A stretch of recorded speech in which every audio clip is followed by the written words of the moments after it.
Good morning. In previous session, we have seen what do you mean by plagiarism and how we can avoid and what are the different forms of plagiarism. Today, we will see again two articles named titled Plagiarism and Ethics of Writing and Publishing Scientific Research Articles. This is an editorial written by C. Padma Peruma, T. Samarthunga Prasad Katulanda.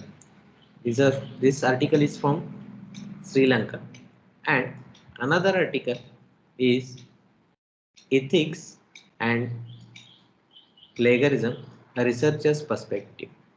And the authors are from uh, one of the institutes from Tamil Nadu, India.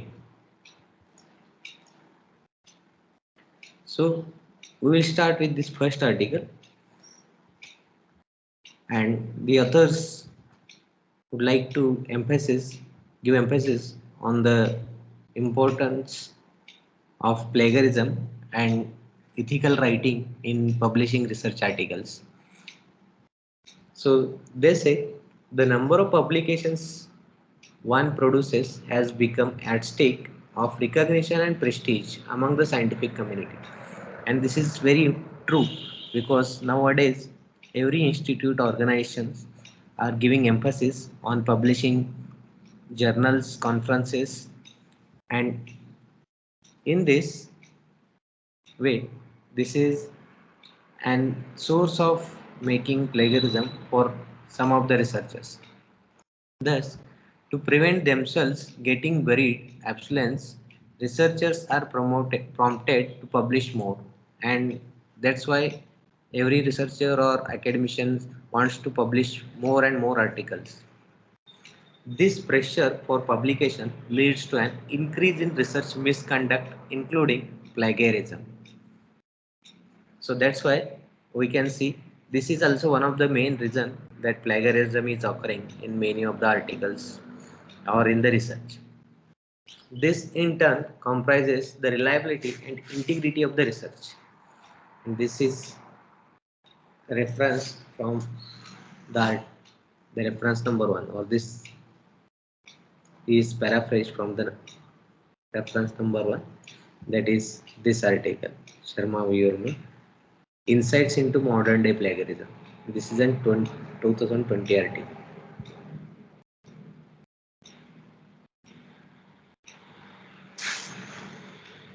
Recently, there has been a surge in the number of publications, and so is the incidence of intellectual dishonesty.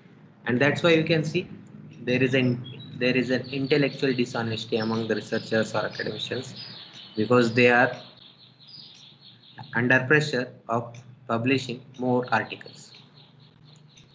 Ensuring scientific integrity, authenticity, and ethicality of publication is increasingly recognized as a role of the editors as gatekeepers for good and responsible research publishing. So we can see that any publisher or journals, conferences have their editors and reviewers, and the editors acts like gatekeepers for good and responsible research publishing. And this will ensure surely integrity, authenticity, and ethicality of the publication.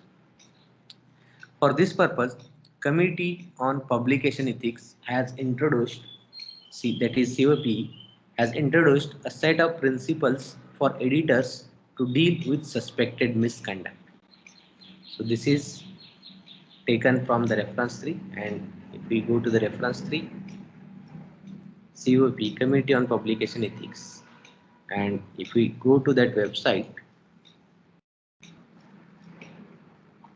so this is the website COP, and there are some guidelines or guidances, resources. So for example, you can see addressing concerns about systematic manipulation of the publication process, handling of post-publication critiques, peer review manipulation suspected after publication. So review manipulations, and this is suspected after publications. Peer review manipulation suspected during the peer review process. So if we click on this, we will see there is some process mentioned, peer reviewer name appears legitimate but suspicious email address provided. So how it can be conducted? So contact that name of peer review on organizational email address and ask if they also use the email address provided to you. Can reviewer confirm details of manuscript? Satisfactorily explanation, thank the reviewer, leave publication as stands. If they doesn't give, thank contacted individual and say you plan to investigate. If no response comes, and still you can contact to individual who suggested the name peer review. And if it is the solution is unsatisfactory, if satisfactory, then thank individual. If not, so like this website gives flowchart of process for what to do. Reader expresses suspicion on image manipulation. If suppose the author has used an image from others copyrighted material, then what can be done? That process is given in the flowchart. So this is one website or committee. So to promote the integrity in research and its publications, COP.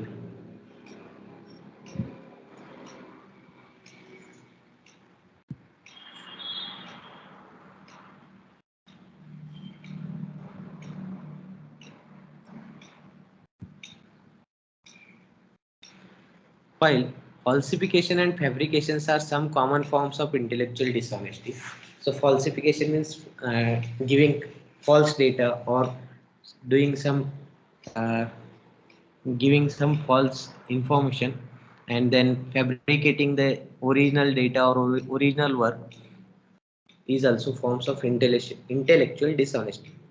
Here we aim to discuss on the act of plagiarism. So we'll start with, already we have discussed, but we'll just quickly go through what is plagiarism. The plagiarism originates from the Latin word that is plagiarum, which means kidnapping.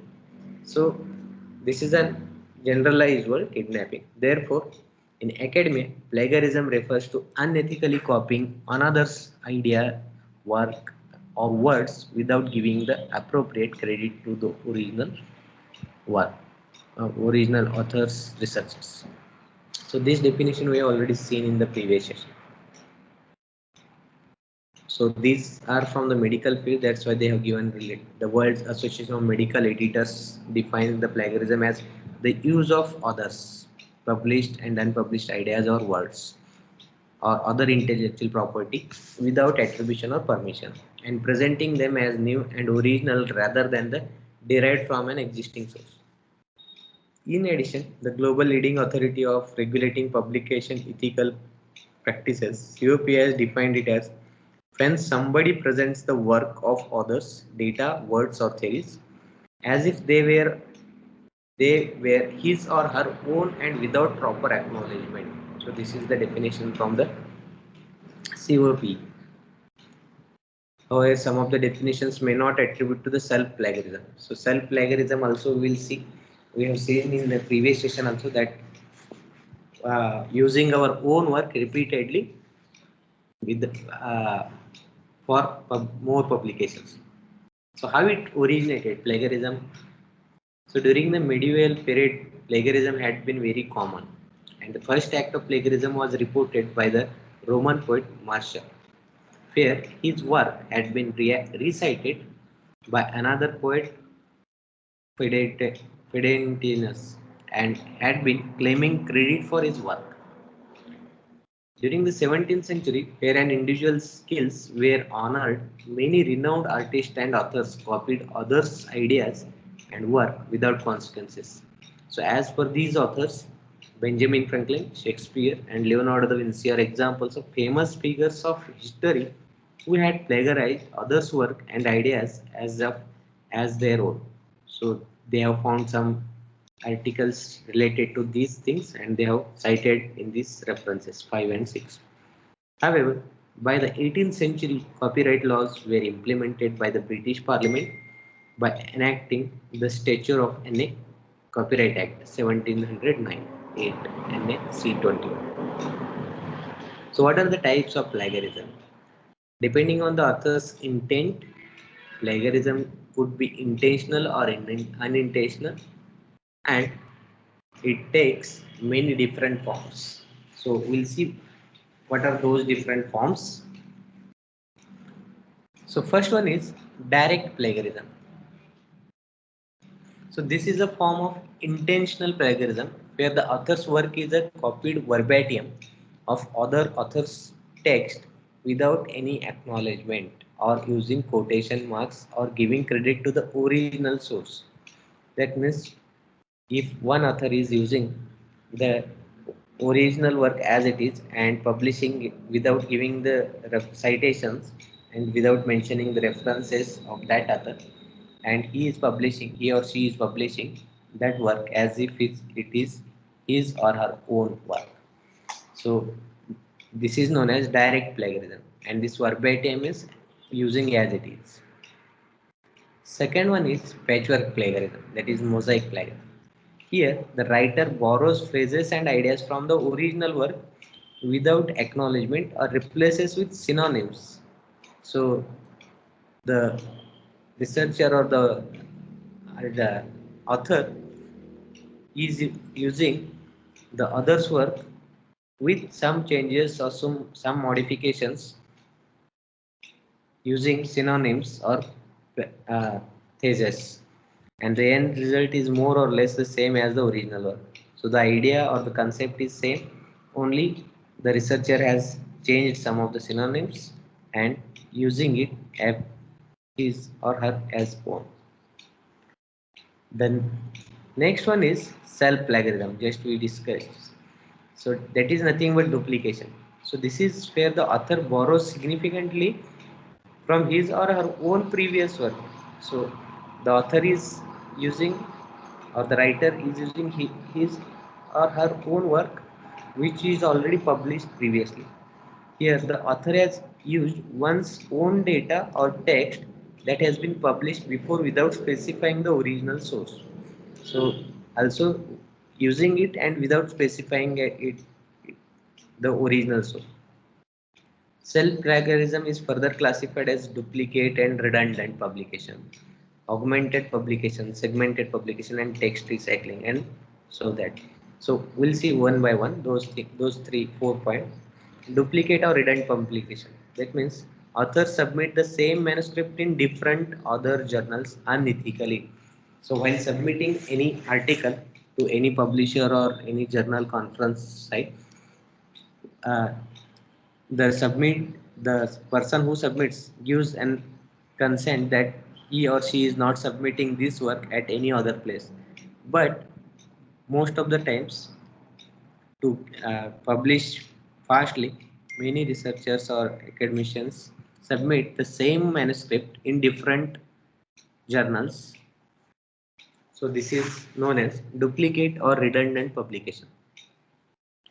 Then second is augmented publication. Augmented publication means authors modify the previously published manuscript by editing the methodology, scope, and by inserting additional data. So the idea of the work is same, only edit some methodology and scope of that work, and then insert some additional data like new figures or tables, or presenting the previous tables or images as new. So this is known as augmented publication. Then next is segmented publication, and this is also known as salami slicing. Of course, when authors segment larger studies into several smaller studies. For example, if the researchers have worked on a big, sufficiently big topic, and if the work, instead of publishing it in one journal, if it uh, slices in 2 3 parts and try to submit it in as if 3 journals, so this type of uh, plagiarism is known as segmented publication. Then text recycling, next subsection in self plagiarism is text recycling.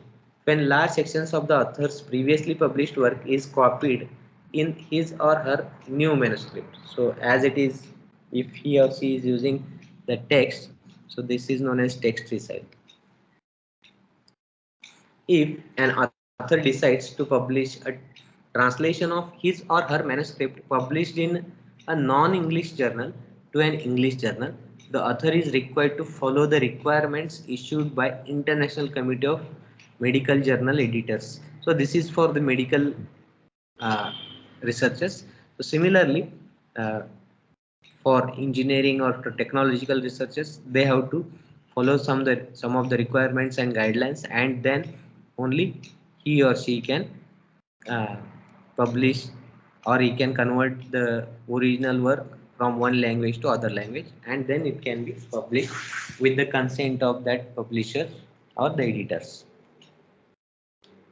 So whether it is an actual scientific misconduct is a matter of controversy. It may violate the expectations of the reader who is trapped in the misconception of reading novel facts. So what happens if the reader is thinking that if when he reads that same article, then he is reading as he will get some novel facts, but at the end he will come to know that this is already previously published work. So this is misleading of the readers. Then there are secondary source of plagiarism. Like this is when a researcher uses secondary source but only cites the primary source. For example, if the authors have used this reference, cited the reference one, but he has taken the data or he has referred the second articles also, but he has not cited that. He has cited only one primary source here. So secondary source, he uses the secondary source, but only cites the primary source. So this is one kind of plagiarism. Next is invalid source plagiarism. So in this case, the source is quoted or referenced incorrectly or inaccurately, and reader is misled. Many of the times, the authors try to quote and give some citations to that, but that may not be originally from that particular citation. So this is invalid source plagiarism.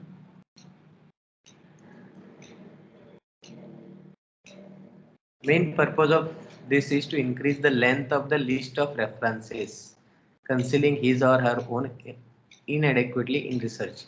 So many times to increase the references, number of references, the writers uses many citations for one quote which is actually written or which is from originally from one of the authors, but if we cite many number of articles to that particular quote, then this is misleading citation. Then repetitive research, this is repetition of data or text from similar study with a similar methodology in new study without proper describing or ascribing the previous work. So same data or text which is already published, and with same methodology also, but as it is presented as a new study and without giving the previous without mentioning the previous works or previous authors. Then replication is when a single paper is submitted to multiple journals for publications. So we have seen this point also, to publish more or to publish faster. So many researchers submit one same article and submit it in different journals in their respective formats, and whichever uh, review or decision comes first, and then he or she will wait for the uh, final decision, and then the other journal or is withdrawn, or sometimes it is kept as it is. So this is known as replication also. Misleading attribution, so this is either inaccurate or insufficient listing of authors, or when authors cited in the paper had not made any contributions to the paper. So sometimes the inaccurate or insufficient listing of authors is read, or sometimes we see 7 8 authors in a single paper, and it is found that one or two authors are not contributed to that particular paper in any manner, directly or indirectly. And this is also one of the research ethic comes under ethical part, that is misleading attribution. Unethical collaboration. When the result and outcomes of a certain work that are a result of collaboration. Suppose one researcher has collaborated with another researcher from other institute or organization, and whatever the results and outcomes they have obtained from their work, and while publishing, if one of the researcher ignores or uh, does not give sight to that second researcher or the collaborative person, so that is known as unethical collaboration.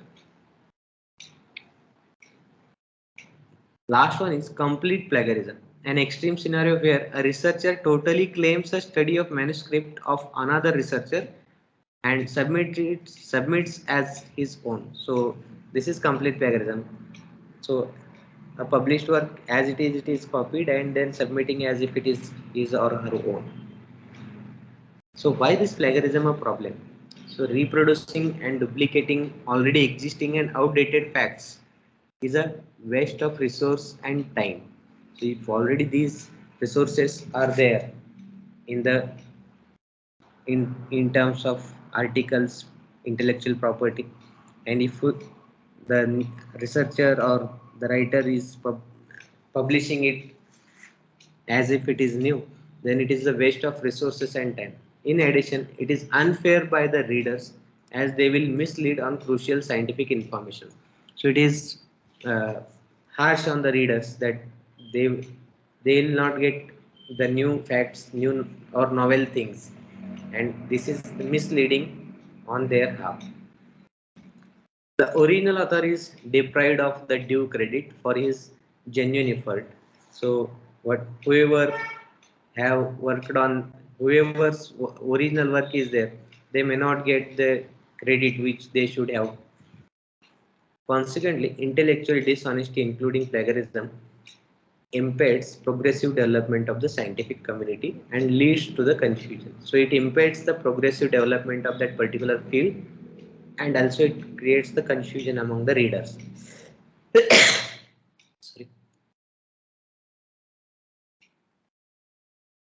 So why this plagiarism is on the rise? Because in past couple of decades it is increased a lot, and as stated previously, the pressure to publish is a key reason for the rise in plagiarism. So pressure to publish is the key reason. All pursue publish or perish mantra. Publish or perish mantra. So of the professional community seeking academic glory, financial pressure and personal ambitions of poorly educated individuals were identified as the root causes for this emerging predicament.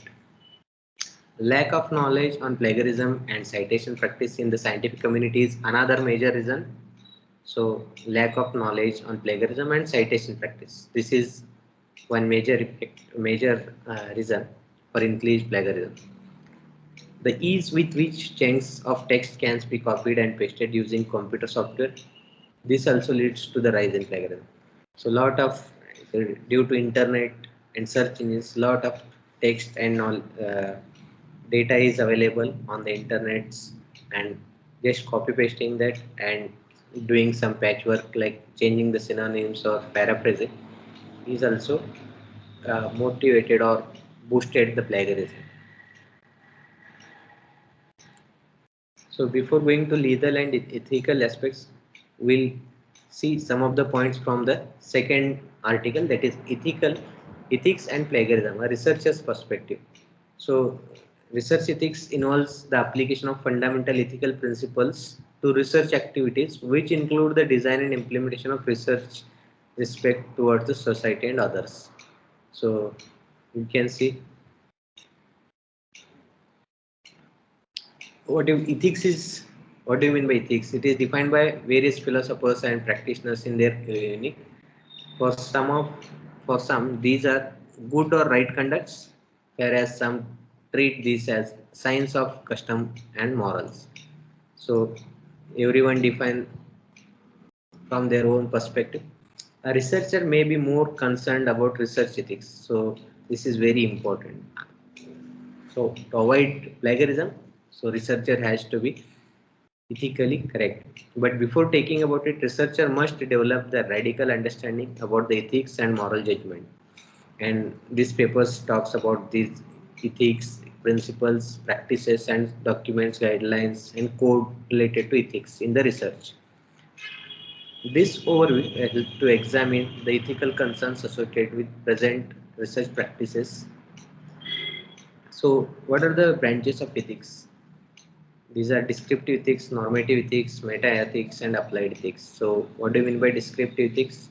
It is empirical investigations of people moral beliefs. So, study of people's belief about morality, the lifestyle of people in different communities, records of certain taboos, finding people's beliefs, thrust of normative ethics.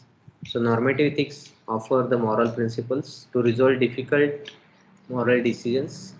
Study of ethical theories, standards for rightness, proposes punishment when a person deviates from the path of ideas. And metaethics, it determines the validity of theories advanced in normative ethics and it analyzes ethical concepts. And applied ethics deals with the problems confronted in routine life. It tries to apply ethical theory in real life situations, suggests using the knowledge of moral principles to present dilemmas, and so on. So, how this research ethics can be measured? So, every researcher wishes to remain as an ethical researcher and follow the research ethics in the practices. And various organizations, professional academic associations, and research promoting bodies have come up with their research code of ethics. But it may try to explore that from where this concept has emerged and why it is so important. So, these are some of the landmark incidents in the history related to research ethics. So we have seen these basic questions about plagiarism, formations. Now we'll come to the first article. So what are the legal and ethical aspects of plagiarism? Plagiarism can be punished and one can come under copyright infringement. So we have seen in the last session that one of the newspaper editor has been expelled from the organization because he is found guilty of doing plagiarism. Also, one of the professors from one of the organizations has been banned from that particular organization. So these are consequences of doing research. So plagiarism violates those rights by copying the original work without giving due credit. However, plagiarism can be committed from sources that are out of copyright. So in public domain, some data is there, and we are using without giving the correct citations, proper citations, and not commit copyright infringements. Similarly, ideas and facts can be plagiarized as they are not protected by copyright. So ideas are not protected, but through intellectual property rights, one can protect their ideas. And if it is not done, then the plagiarism may happen. Although plagiarism is rarely witnessed being convicted under civil or criminal law, they are not heard of. At one instance in 2012 in India, a researcher was imprisoned over allegations that he had plagiarized a colleague's research. So this is taken from the reference 14 by these authors. So, to ensure authenticity and credibility of scientific research, all authors should adhere to good publication practice and be true to personal ethics, honesty, fairness, and reliability. Moreover, editors and reviewers should maintain confidentiality. So, this is also very important because when uh, authors submit their work into the some journals and then the submission goes to initially to the editors and then editors assign some of the reviewers couple two three four reviewers depending on the journal and then it is very important that the editors and reviewers should also maintain the confidentiality of that submitted research articles, manuscripts, and disclose any conflicts if present. So sometimes if it happens that one of the authors from the article, submitted article, is a part of that reviewers team or editors team, so then they should uh, disclose the conflict of interest. So ethical behavior should be strictly adhered, especially when it comes to medical research or any technological research, because medical research, which stand out as the driving force of innovation and improving quality of life, and it is directly impacts the human life or the living things, and that's why it is very important in medical and even in technological or engineering field. Failure to adhere to ethical rules may cause adverse outcomes to the public safety and the trust in the scientific community. So, therefore, it is important to avoid plagiarism and adhere to the research ethics. So, how to detect these plagiarisms? Because in the modern era, thousands of text publications are there, and the crores of articles are published, crores of data text are available on the internet, so thousands of articles are published daily in the form of print or electronic journals. It would be nearly impossible to detect plagiarism manually. So development of various software has revolutionized the screening for plagiarism. So there are some software for plagiarism checking like Authenticate, Plagiarism Checker X, ET Blast, Turnitin, SitePlag, University at Constance. So if we see one of the software, that is Authenticate,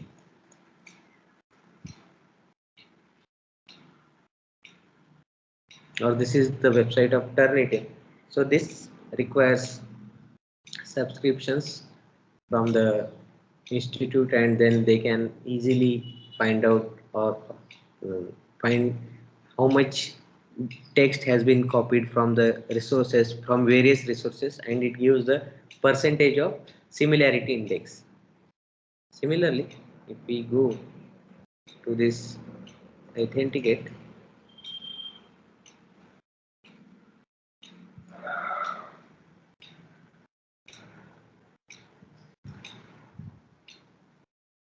so publish with Authenticate is most trusted plagiarism checker by world's top researchers. So these are not open source, but there are some open source check software. There are some open source plagiarism checkers also available, but they are not that much efficient. If you see here the demo of this Authenticate,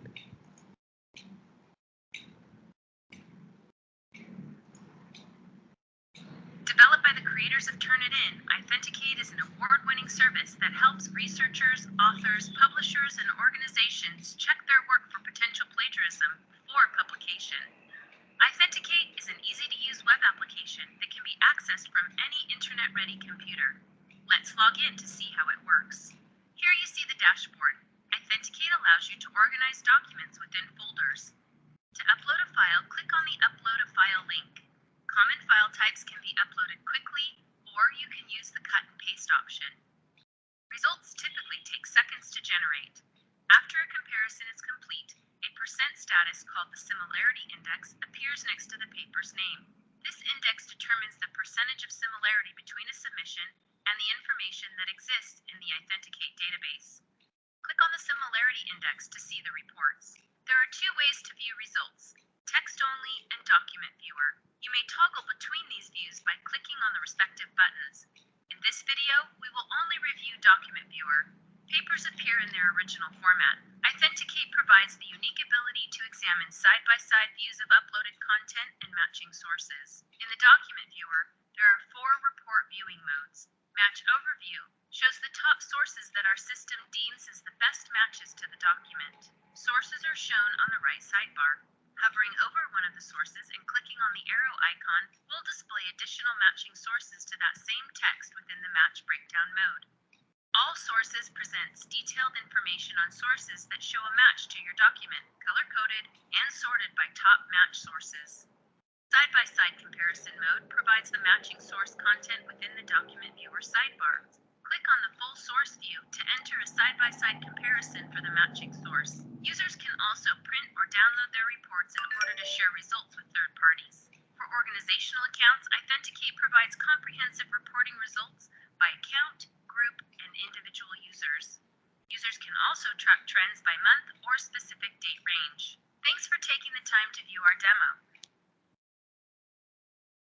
So you can see that you can upload your article before submitting to any journal, and then you will get the similarity index report from that, and where it is mentioned from which original source that particular data or the paragraph or the line has been taken, and it highlights with color codes, and you can go to that particular site and you can rephrase that particular statement, or you can give the citations to that particular original authors, and like this you can avoid the plagiarism. So similarly, this Turnitin is also one such software. They are incorporating AI writing detections now.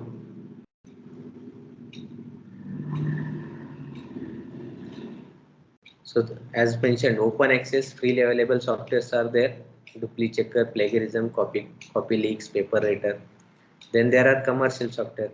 That one of them is Turnitin software. It is a web-based plagiarism detector, and it is used to serve as deterrent against plagiarism, give reports which can help identify occurrences of plagiarism, give scholars, students with tool of identify and correct possible occurrences of plagiarism. So it provides similarity index, which indicates the percentage of submitted paper that Turnitin has identified as being matched against other sources. So these sources may be books, journals, articles, or internet resources. So like that, similarly, the Authenticate is also working. We have seen just the demo.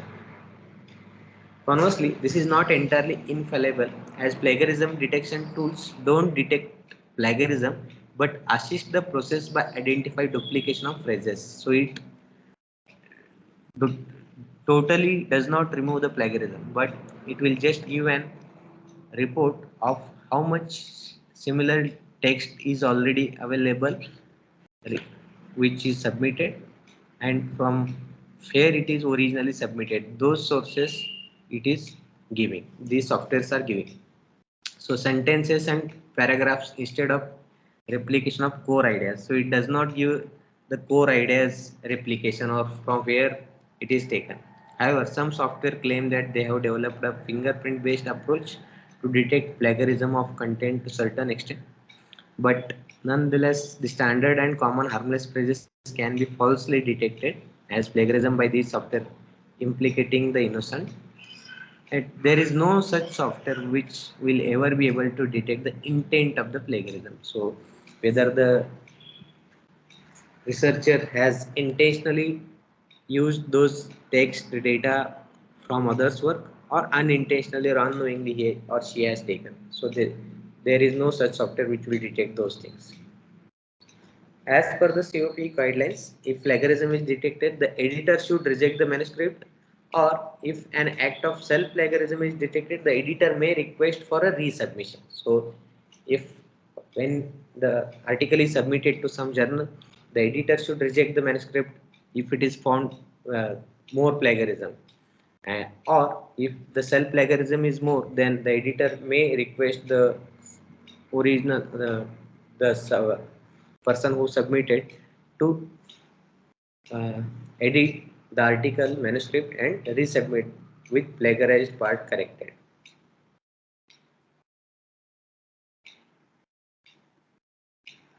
So how to avoid this plagiarism? So education on the appropriate skills and techniques to avoid and detect plagiarism should be encouraged from the very early stages of science education or any education. Even in the schools, when we uh, give assignments or projects to the students, so the teacher or the mentor has to check that whether the students have just copy pasted from the internet sources or just copy pasted from the articles or magazines, or they are writing on their own. And if they have used some sentences, quotes, then whether they have given the citations. So at the early stages of the education, this should be uh, taught to the students. Then plagiarism could be avoided in some of the ways, like uh, scientific principles of fairness and guidelines to avoid plagiarism introduced by. So follow the guidelines given by this committee COP, paraphrasing in the right manner while adhering to the scholarly expectations. So even if you are using the contributions from the other researchers, so paraphrase it in your own words, in your own understanding, and then write it and then give the citations also. Just doing paraphrasing and uh, not given the citations is also not ethical. So using quotation marks if six or more words are copied and citing the references properly. So use quotation marks if there are six or more words, and at the same time you give the citation to that or credit to that particular original authors. Citing the sources to include full bibliographic information. So we have seen in the previous session how to add this bibliographic information in LaTeX. Obtaining permission to reproduce copyright protected images. So sometimes the authors use the images which are available on the internet, but they fail to know that these are submitted or uploaded by some of the original uh, persons, and original images are uploaded by some persons, and without using their permission or consent, if we use in our articles, then it is a part of a plagiarism. And so the image courtesy or the resource should be mentioned below that image title, and for that one should obtain the permission to reproduce the images or some flowcharts or videos. Checking for plagiarism before submitting to a journal by the authors. So nowadays most of the organizations or institutes have subscribed to one of the uh, professional softwares like Authenticate or Turnitin, and one can check the similarity index report before submitting to the journal. And if the plagiarism is found like more than 20%, then uh, do not submit to the journals, and try to avoid or try to reduce that plagiarism or similarity index, and then check again. And if it is found below certain level like 20%, 10%, so it depends on different journals, different criteria, and then if it is reduced, then it can be submitted to the particular journal. More finally, most respectable journals editors would screen for plagiarism initially before peer review process, and this should be followed by all journals. So, in some cases, the editors do not check the plagiarism at the initial stage, but if it is done at the initial stage only, then the time of reviewers as well as uh, the submit the person who has submitted will come to know that there may be some issues, and then this can be addressed. So plagiarism and other modes of scientific dishonesty are on the rise owing to the recent accelerated progressions in scientific revelations and increase in online journals. So this is also one part. Occasionally, plagiarism in an article could be subtle and unintentional.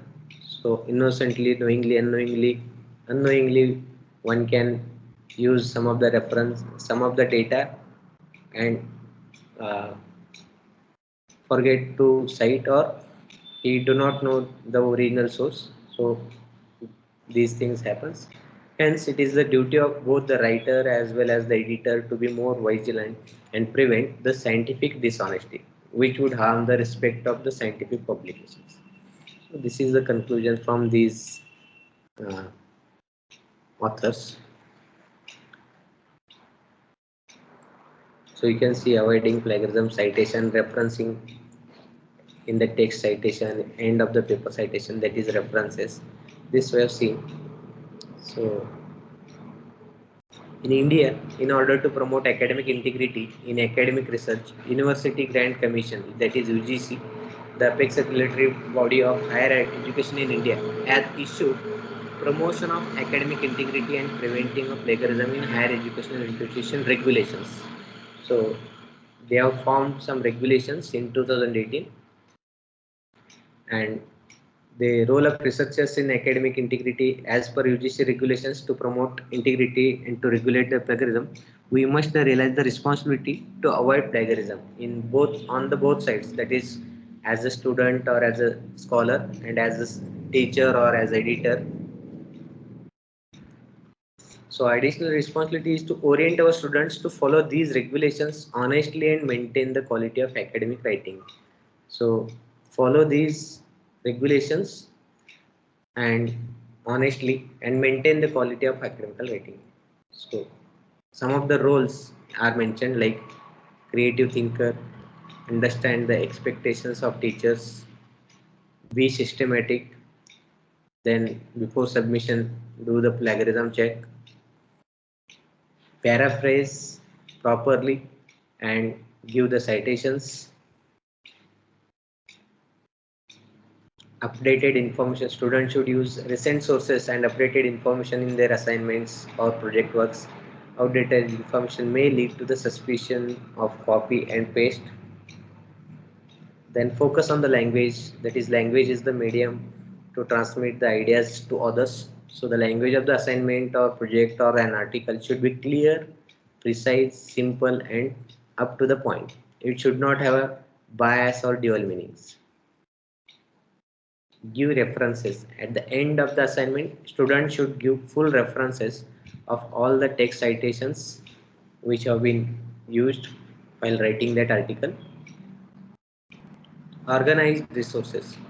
Resources play very important role in writing assignments or articles. On the basis of resources and other information, students should try to build their ideas and use them resources to support their ideas. So resources should be organized systematically to avoid SLs at the time of writing. So like this paper also focuses on researchers' perspective of learning, ethics, ethical principles, ethical practices, and a certain course related to research. And it helps to examine ethical concerns associated with research and to develop practice ethics as a researcher. It shows responsibility among researchers about the offense of plagiarism and also the consequences. Researchers, supervisors should have awareness towards plagiarism, teachers, thus developing information and link skills and exposure to attribute in their academic writing. So research supervisors should motivate and encourage to their scholars, students for generating new ideas and express them in their own writing. So do not plagiarize, do not copy paste as it is. Even if you use some ideas from others, do the paraphrasing properly, give the citations, give the credits to the original authors, and derive some data from that, and then you express, you contribute, you put your new ideas in the form of contributions to the research community. So, so this ends our 2 points, that is plagiarism and research ethics. So these two articles will be uploaded on the Moodle, so you can go through, and it will be very helpful while writing the thesis also, because in thesis also we need to do the literature review, and then while uh, writing your the gap, literature gap, and then writing your own contributions, you need to avoid plagiarism. So this ends our plagiarism and ethical part. Now the next is literature review tools, because that is very important. And if you do thorough literature review, then only one can be able to avoid plagiarism, because one will be able to give proper citations or he or she will be giving references to the original authors. So we'll see in the next session. Thank you.